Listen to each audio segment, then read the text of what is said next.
प्यारे विद्यार्थियों नमस्कार।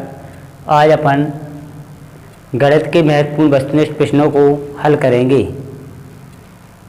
तो पहला प्रश्न देखेंगे, क्या दिया बेटा।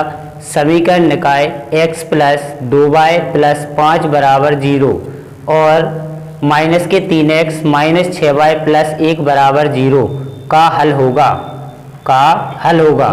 तो बेटा अपन जानते हैं तीन कंडीशन बनती हैं, a1 बटे a2 बराबर नहीं है b1 बटे b2। तो इस कंडीशन में क्या बोलते हैं, इसके अद्वितीय हल होंगे। कि निकाय कैसे हल होंगे बेटा, अद्वितीय हल होंगे। यदि पूछे कि रेखाएं कैसी हैं तो इस कंडीशन में क्या कहते हैं, रेखाएं कैसी बेटा, प्रतिच्छेदी है। कैसी होंगी, प्रतिच्छेदी। और दूसरा होता है बेटा a1 बटे a2 बराबर b1 बटे b2 बराबर नहीं है c1 बटे c2। इसमें क्या बोलते हैं, रेखाएं कैसी है बेटा, समांतर। और यदि हल पूछे तो इसका कोई हल नहीं है। तो इसको देखते हैं बेटा, इसमें क्या है, कौन सा हल है। तो इसको थोड़ा यहाँ पर सॉल्व करते हैं। तो देखो बेटा, a1 का मान है 1 और a2 का मान है माइनस के 3, तो माइनस 1 बटे 3 बराबर b1 का मान है बेटा 2 और b2 का मान है 6 माइनस के, और c1 का मान है बेटा 5 और यहाँ पर 1। तो ये तो क्या है, बराबर है बेटा 1 बटे 3 1 बटे 3। ये दो तो बराबर, तीसरा बराबर नहीं है, इसलिए यहाँ पे क्या होगा बेटा, इसका कोई हल नहीं है। तो अपना ऑप्शन कौन सा सही है बेटा, दूसरा, कि दिए गए निकाय का कोई हल नहीं है। इस तरीके से अपन अब प्रश्न क्रमांक दूसरा देखते हैं, विकल्प। यदि 1 बटे 2 वर्ग समीकरण एक्स स्क्वायर प्लस के एक्स माइनस 5 बटे 4 बराबर 0 का एक मूल है तो k का मान क्या है। का एक मूल है तो k का मान क्या है, जी अपने बताना है बेटा। तो इस कंडीशन में अपना k का मान कितना होगा बेटा, इस कंडीशन में k का मान क्या होगा, अपना 2 होगा। कितना होगा, 2 होगा। ठीक है, अब अपन अगले विकल्प पर बढ़ते हैं आगे। तीसरा देखते हैं, AP माइनस के 3 माइनस के 1 बटे 2 कॉमा डेड डैश का 11वां पद क्या है। तो 11वां पद कैसे निकालेंगे बेटा, a11 बराबर a प्लस 10d। a का मान क्या है बेटा, यहाँ पे अपना माइनस के 3 प्लस 10 गुणित d का मान क्या होगा बेटा, इसमें से इसको घटाएंगे तो आएगा 1 बटे 2 प्लस 3। तो 3 दूनी 6 मतलब 5 बटे 2। कितना आएगा, 5 बटे 2। 2 से काट देंगे, 5 2 पंचे 10, 5 25। तो कितना आ जाएगा बेटा, माइनस के 3 प्लस के 25। तो बराबर में कितना बचेगा, 22। तो अपना कौन सा विकल्प सही है बेटा, तीसरे वाले में अपना विकल्प सही है दूसरा, बी वाला। अब अपन आगे बढ़ते हैं चौथे विकल्प पर। मूल बिंदु से बिंदु P माइनस 6 8 की दूरी है। तो इसकी दूरी क्या है बेटा, मूल बिंदु से है तो सीधा क्या करना बेटा, इसका स्क्वायर करना है और जोड़ देना है। स्क्वायर करेंगे 6 6 36, 8 का 8 में गुणा करेंगे 8 देंगे 64, 36 और 64 100। कितने का वर्गमूल होता है बेटा, 10 का। इसलिए इसमें अपना विकल्प कौन सा सही है, सी वाला विकल्प सही है। अब अपन आगे बढ़ते हैं पांचवें विकल्प की ओर। एक पेड़ की छाया 20 करनी 3 मीटर है। यदि पेड़ की ऊंचाई 20 मीटर हो तो सूर्य का उन्नयन कोण क्या होगा। तो सूर्य का उन्नयन कोण क्या होगा, देखो बेटा, ये अपना एक समकोण त्रिभुज है। मान लो ये पेड़ की ऊंचाई है 20 और इसकी छाया है 20 करनी 3। तो इस कंडीशन में अपन tan का फार्मूला लगाते हैं। tan थीटा बराबर 20 बटे 20 करनी 3। तो ये 20 एकम 20 से 20 कैंसिल, 1 बटे करनी 3। तो ये कितने का मान होता है tan में बेटा, tan 30 डिग्री का। कितने का मान होता है, tan 30 डिग्री का। इसलिए अपने पांचवें विकल्प पहला सही है। एक पेड़ की छाया 20 करनी 3 मीटर है। यदि पेड़ की ऊंचाई 20 मीटर हो तो सूर्य का उन्नयन कोण कितने का बनता है बेटा, हमेशा 30 डिग्री का बनता है। कितने का बनता है, 30 डिग्री का। इसलिए पहला विकल्प सही है। अब अपन छठवें विकल्प की ओर बढ़ते हैं। यदि एक बिंदु P से O केंद्र वाले वृत्त पर PA PB स्पर्श रेखाएं परस्पर 80 डिग्री कोण पर मुड़ी हो तो कोण POA बराबर है। तो कितना होगा बेटा, PA बराबर कोण 50 डिग्री। तो मतलब विकल्प पहला इसमें अपना सही है।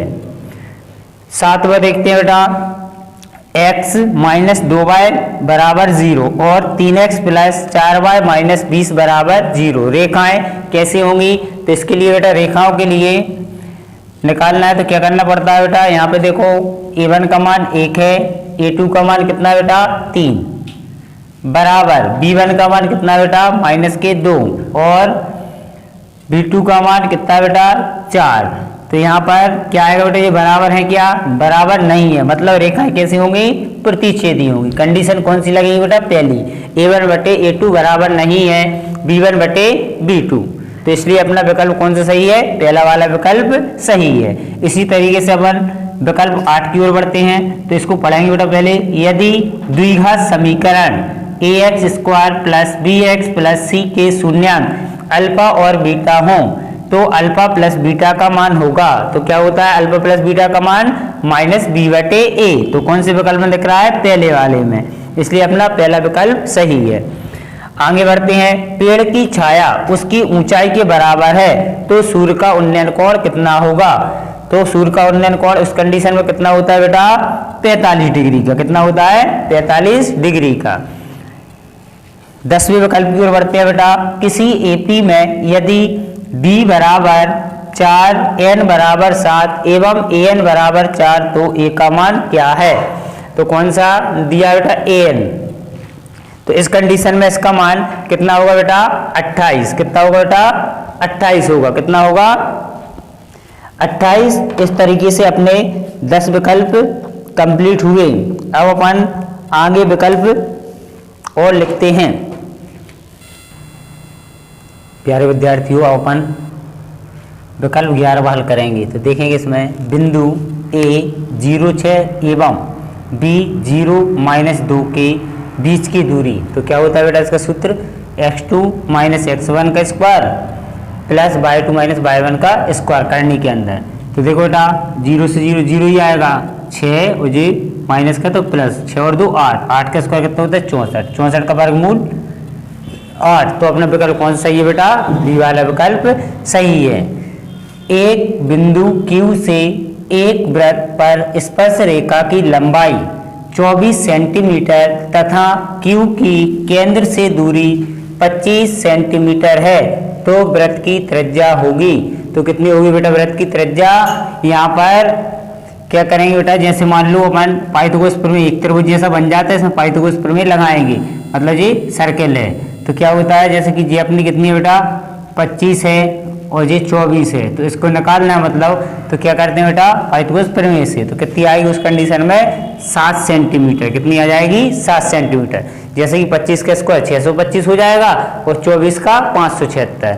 625 में से 576 माइनस करेंगे तो अपने बचेंगे बेटा 49। 49 का वर्गमूल होता है 7, इसलिए अपना विकल्प पहला वाला सही है। जब a1 बटे a2 बराबर b1 बटे b2 बराबर c1 बटे c2 हो तो समीकरण निकाय a1x plus b1y plus c1 बराबर 0 तथा a2x plus b2y plus c2 बराबर 0। विकल्प देखते हैं। का कोई हल नहीं होगा, का कोई हल नहीं, के दो हल होंगे, अनेक अनंत हल होंगे। तो इस कंडीशन में कौन सा होगा बेटा विकल्प अपना? डी सही होगा। कौन सा होगा? डी। डी क्यों होगा? क्योंकि अपन ने पढ़ा है बेटा a1 बटे a2 बराबर नहीं है b1 बटे b2, तो इसके कैसे हल होते हैं? अद्वितीय हल होते हैं। यदि a1 बटे a2 बराबर b1 बटे b2 बराबर c1 बटे c2 है तो इसके कोई हल नहीं होते। और यदि तीनों बराबर हैं a1 बटे a2 बराबर b1 बटे b2 बराबर c1 बटे c2 तो इसके क्या होंगे बेटा? अपरिमित रूप से अनेक हल होते हैं, इसलिए अपना विकल्प डी सही है।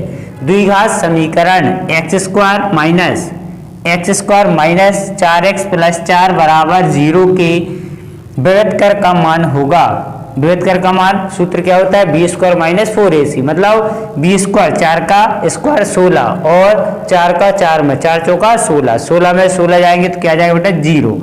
इसलिए इसमें अपना विकल्प कौन सा सही होगा? सी वाला विकल्प सही होगा, 0। विभेदकर का मान कितना होगा बेटा? 0 होगा। AP 10 7 4 डैश का 10वां पद क्या है? तो 10वां पद क्या होगा बेटा? -17 होंगे। कितने होंगे? -17।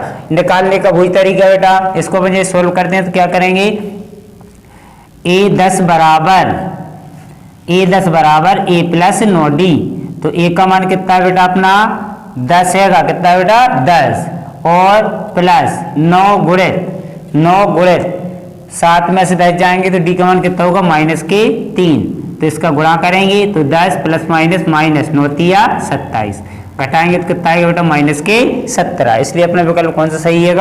15वें का विकल्प डी वाला सही है। अब अपन 16वां विकल्प देखते हैं बेटा। बिंदु 0,5 एवं -5 0 के बीच की दूरी है। तो कितनी होगी बेटा, कितनी होगी इसके बीच की दूरी?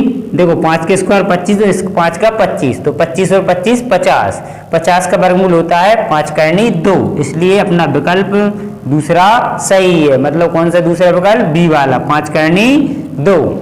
अब अपन देखते हैं बेटा 17वां विकल्प।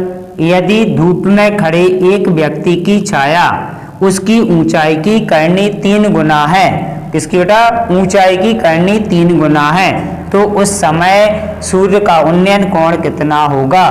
तो कितना होगा बेटा उसके सूर्य का उन्नयन कोण? 30 डिग्री। कितना होगा? 30 डिग्री। उसकी छाया उसकी ऊंचाई की करनी 3 गुना है। मतलब जैसे कि अपन ने देखा बेटा ऊंचाई कितनी है? 1 है, तो इसकी छाया कितनी होगी? 3। तो 1/3 करनी किसमें होता है? tan 30 का मान। तो इसलिए विकल्प कौन सा सही है 17वें का? पहला वाला 30 डिग्री। वृत्त के किसी बिंदु पर खींची गई स्पर्श रेखाओं की संख्या होती है। तो स्पर्श रेखाएं कितनी खींच सकते हैं वृत्त पर? 1।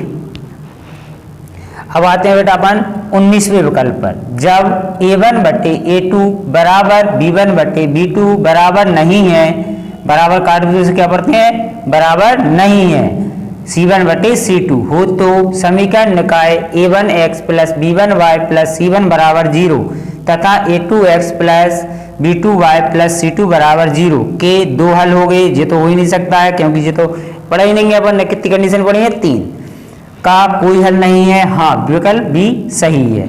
यदि तीनों बराबर होते तो हम क्या लिखते? अनंत अनेक हल है। और यदि तीनों ही बराबर नहीं होते तो क्या लिखते? का अद्वितीय हल है। इसलिए इसका 19वें का विकल्प कौन सा सही है बेटा? बी वाला विकल्प सही है। 96 और 404 का HCF होगा। तो देखो बेटा HCF हमेशा क्या है? 120 तो हो नहीं सकता है, कभी HCF बड़ा नहीं होता है। इसके बीच में कैसे निकाल लेते हैं? मैंने बताया था बेटा आपको कि इन दोनों का डिफरेंस निकालो। डिफरेंस कितना आया? 14 में से 6 जाएंगे 8, और यहाँ पे बेटा बचे कितने? 9 में से 9 जाएंगे 0, और यहाँ पे बचे बेटा 3। तो ये 308 कौन सी संख्या से कट रहा है बेटा? 3 से कट रहा है क्या? नहीं कट रहा है। 10 से कट रहा है क्या? नहीं कट रहा है। कटेंगे कितने से? 4 से। इसलिए 96 और 404 का HCF कितना हुआ बेटा? 4 हुआ। यदि द्विघात बहुपद ax² plus bx plus c के शून्यांक अल्फा और बीटा हों तो अल्फा इंटू बीटा का मान होगा। तो अल्फा इंटू बीटा का मान क्या होता है बेटा?